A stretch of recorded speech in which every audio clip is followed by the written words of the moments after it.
जंगल में एक चालाक लोमड़ी रहा करती थी। वह एक दिन जंगल में टहल रही थी तो उसे एक चिड़िया का घोंसला दिखाई पड़ा। उसे देखकर चालाक लोमड़ी सोचा कि इस घोंसले में जरूर चिड़िया के अंडे होंगे, आज तो दावत होगी। यह सोचकर लोमड़ी आगे बढ़ी और चिड़िया के अंडे खा लिए और वहां से चली गई। कुछ देर बाद चिड़िया अपने घोंसले में आई और घोंसले में अंडे न देखकर रोने लगी और रोती रोती बोल रही थी, हे भगवान, मेरे अंडों को किसने खा लिया। कुछ दिनों बाद चिड़िया ने फिर से अंडे दिए और खाने की तलाश में वह अपने घोंसले से दूर निकल गई। उसी समय वह लोमड़ी उस पेड़ के पास आई और उसने फिर से चिड़िया के अंडे खा लिए और वहां से फटाफट चली गई।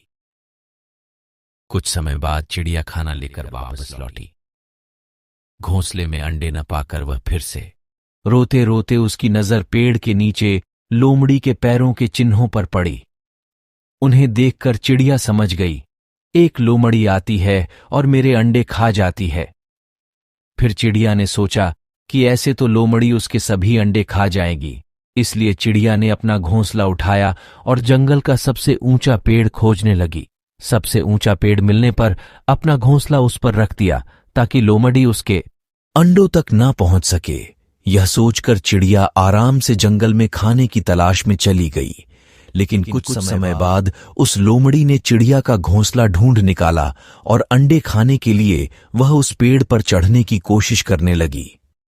लेकिन लोमड़ी उस विशाल पेड़ पर चढ़ने में नाकाम रही तो उस चालाक लोमड़ी ने अपना दिमाग लगाया, अपने दोस्तों के पास गई और 4-5 दोस्तों को अपने साथ ले आई और लोमड़ी ने चालाकी दिखाते हुए एक दूसरे के ऊपर चढ़ने लगी और अंडों तक पहुंचने की कोशिश करने लगी।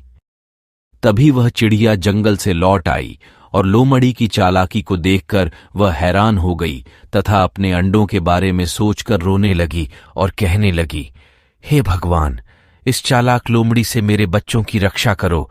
उसी पेड़ पर एक काला कौवा भी रहा करता था।